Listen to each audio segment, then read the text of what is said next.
नमस्कार। संतोष की रिपोर्ट में आप सबों का स्वागत है। और आज हम संतोष की रिपोर्ट में बात बिहार की करने जा रहे हैं।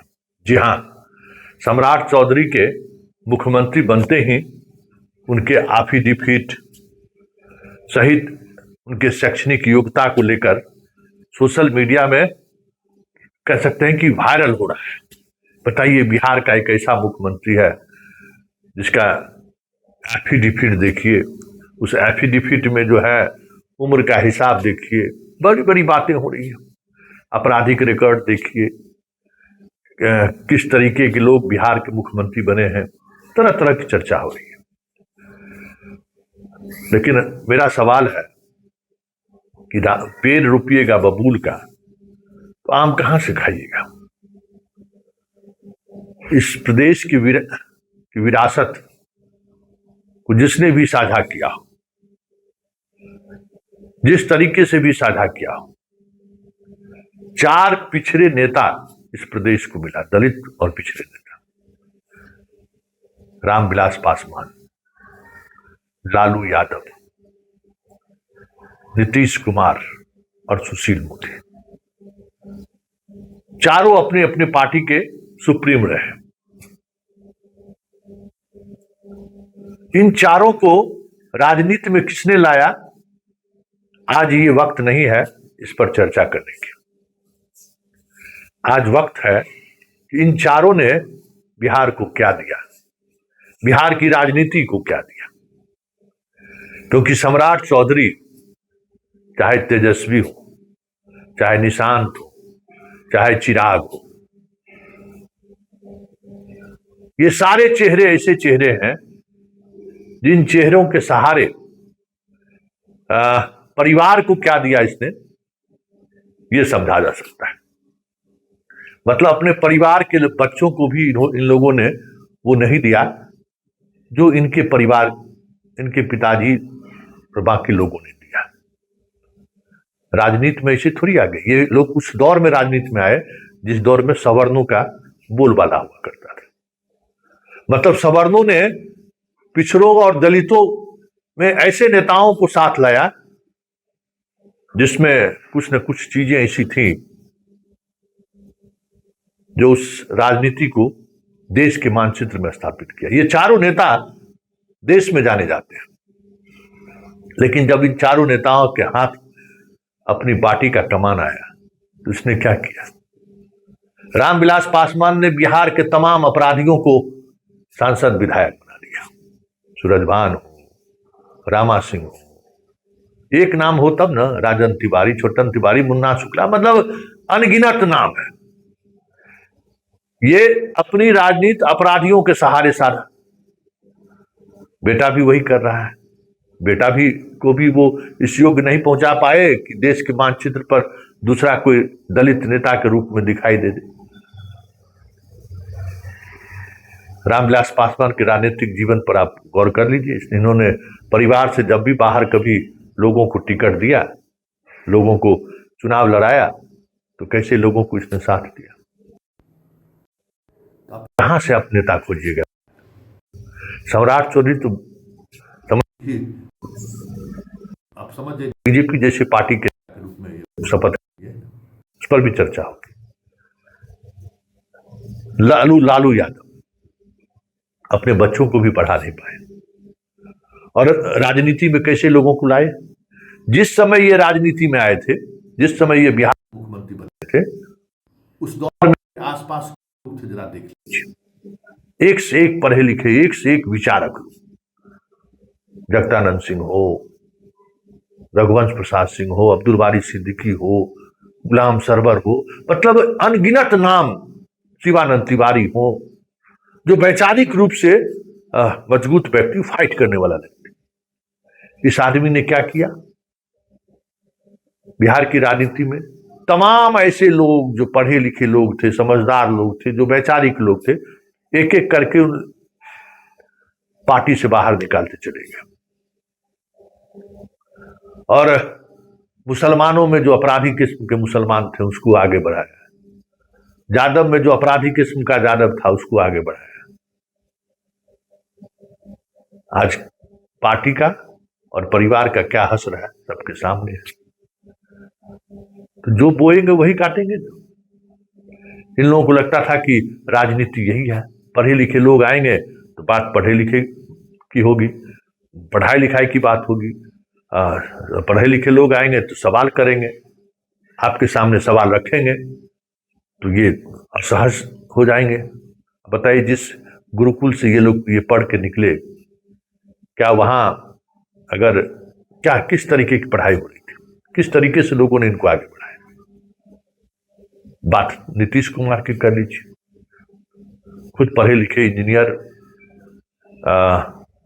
समझदारी की तो कोई बात ही छोड़ दीजिए, लेकिन इन्होंने अपने पार्टी में किसको आगे बढ़ाया जरा देख लीजिए, देख लीजिए टॉप टू बॉटम देख लीजिए कि कैसे लोगों को इसने पार्टी बढ़ाया। बेटा तक को ना मतलब योग्य नहीं बना पाए, और पार्टी कैसे लोगों के हाथों में रखा इन्होंने, कैसे लोगों को इन्होंने राजनीति में लाई। जो सवाल करने वाले लोग थे, जो बेहतर सलाह देने वाले लोग थे, नीतीश ने भी वही किया जो रामविलास ने किया, जो लालू यादव ने किया। एक एक ऐसे लोगों को सिस्टम से, पार्टी के सिस्टम से बाहर का रास्ता दिखा दिया। लाए कैसे लोगों को, सबके सामने है, सब सामने है ना, कैसे लोगों को इन्होंने लाया।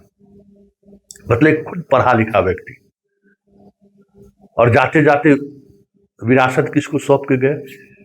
जिस सम्राट चौधरी की आप आलोचना करते हैं, जिस सम्राट चौधरी की डिग्री की चर्चा हो रही है, जिस सम्राट चौधरी के आपराधिक पृष्ठभूमि की चर्चा कर रहे हैं, उनको मुख्यमंत्री बनाया जाए, इस पर वीटो लगाने की चर्चा किस व्यक्ति में, नीतीश कुमार में, कि जाते जाते इन्होंने वीटो लगाया। तो बिहार की राजनीति में अगर आने वाले समय में सम्राट तो कुछ चलिए कुछ दिख भी रहा है, आने वाले समय में आपको इससे भी बुरी स्थिति देखने को मिलेगा, क्योंकि इन लोगों ने जो विरासत छोड़ कर गया है ना राजनीति में, विरासत, उसकी सजा तो हम आप सब भोगेंगे ना। चौथा देखिए, सुशील मोदी, बीजेपी का सर्वे सर्वा 20 वर्ष तक रहा है, एक अरद नेता तक पैदा नहीं कर सका। जितने लोग जनाधार वाले लोग थे, जिसमें कुछ नई चीजें थी, उसको इस आदमी ने खत्म कर दिया। इस आदमी ने बीजेपी के तमाम ऊर्जावान नेताओं को खत्म कर दिया, जो बीजेपी को नई दिशा देना चाहते थे। एक एक आदमी को इसने खत्म कर दिया। इसका पसंद कौन है? मंगल पांडे। ऐसा ऐसा लोग जो मुखिया का चुनाव भी जीत सकता है। चंद्रमोहन राय इसका पसंद नहीं हुआ, लालमुनि चौबे इनका पसंद नहीं हुआ। इनका पसंद ऐसे ऐसे लोग हुए बीजेपी के अंदर जो बहुत बेहतर पृष्ठभूमि के नहीं थे, मतलब पढ़ाई लिखाई और बाकी पार्टी संगठन की हम बात कर रहे हैं। तमाम ऐसे लोगों को इसने आगे बढ़ाया, जिसका परिणाम आज सम्राट चौधरी है कि आज बीजेपी के अंदर एक भी मुख्यमंत्री के चेहरा लायक व्यक्ति नहीं है, एक भी। इसके लिए जिम्मेवार अगर किसी एक व्यक्ति को ठहराया जाएगा तो सुशील मोदी। और इन चारों चेहरों को गौर से देखिए, इन चेहरों को इस प्रदेश की राजनीति में स्थापित करने वाले जो भी लोग रहे, लेकिन इनके राजनीति में आगे बढ़ने की वजह इनकी शैक्षणिक योग्यता, इनकी समझदारी, इनकी वैचारिक प्रतिबद्धता रही। लेकिन जब इन लोगों के हाथों में कमान आया बिहार की राजनीति को सींचने और संवारने की, तो इन लोगों ने ऐसा पेड़ बोया जो आज आपको दिख रहा है। तो इसमें आश्चर्यचकित होने की जरूरत नहीं है, हैरान होने की भी जरूरत नहीं है, और पश्चाताप करने की भी जरूरत नहीं है। एक मित्र हमको सुबह सुबह ये फोटो भेजे, ये तस्वीर, डॉक्टर साहब है एनएमसीएच में, कि संतोष जी इसको क्या कहिएगा, लोकतंत्र की खूबसूरती या फिर कुछ और। मैंने इनको कहा कि मोदी जी के सामने जितने ब्यूरोक्रेट खड़े रहते हैं, नरेंद्र मोदी की बात कर रहे हैं, उस वो लोकतंत्र की खूबसूरती है कि बदसूरती है। नरेंद्र मोदी ऐसा आदमी देश का प्रधानमंत्री हो सकता है, तो सम्राट चौधरी बिहार का मुख्यमंत्री हो गया, तो इसमें क्या गलत है। और ये लोकतंत्र की खूबसूरती कहिए या बदसूरती कहिए, ये स्थिति क्यों हुई है कि सम्राट चौधरी जैसे लोगों के सामने में बिहार का सीनियर ब्यूरोक्रेट्स खड़ा है? ये क्यों स्थिति हुई है? ऐसे ही लोग राजनीति में आए तो ब्यूरोक्रेसी से जो जो ब्रेन इंडिया का हुआ करता था, अब कहां आ रहा है ब्यूरोक्रेसी? हम लोगों के दौर में जितने नंबर पर लोग इंटरव्यू क्वालिफाई नहीं करते थे, उतने नंबर पर लाकर आज टॉप कर रहे हैं।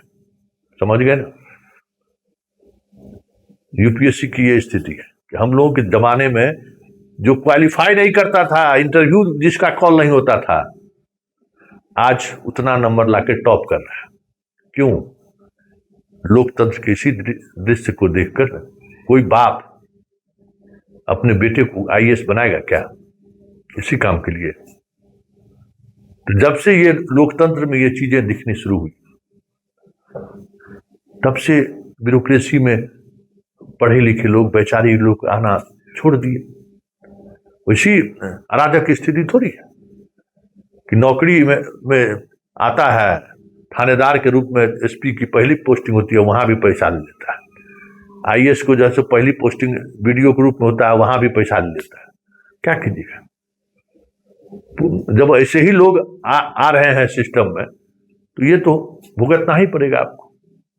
इसलिए रोने गाने की जरूरत नहीं है, क्योंकि डेमोक्रेसी को मजबूत करने के लिए जो हमारे पूर्वजों ने जो 4 पिलर बनाया, उस पिलर का क्या हाल है? जुडिशियरी में कैसे लोग हैं, पत्रकारिता में कैसे लोग हैं, सारे लोग वैसे ही लोग। वही ट्रेंड ही है कि जो जुडिशियरी में है अपने बाल बच्चा को ला रहे हैं, नहीं तो जो अयोग्य लोग हैं उनको ला रहे हैं। तो जब पूरा समाज अयोग्य लोगों के हाथ में रहेगा, तो ऐसे में आप कहां से सोचिएगा कि डॉक्टर राजेंद्र प्रसाद, डॉक्टर रामविलास पासवान, नीतीश कुमार जैसे लोग, सुशील मोदी जैसे पढ़े लिखे लोग, लालू जैसे सोशल जस्टिस के वैचारिक लोग आपको मुख्यमंत्री की कुर्सी पर देखेंगे?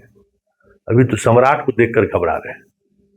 आने वाले समय में देखिएगा, इस प्रदेश का मुख्यमंत्री अनंत सिंह हो जाए तो कोई बड़ी बात नहीं होगी।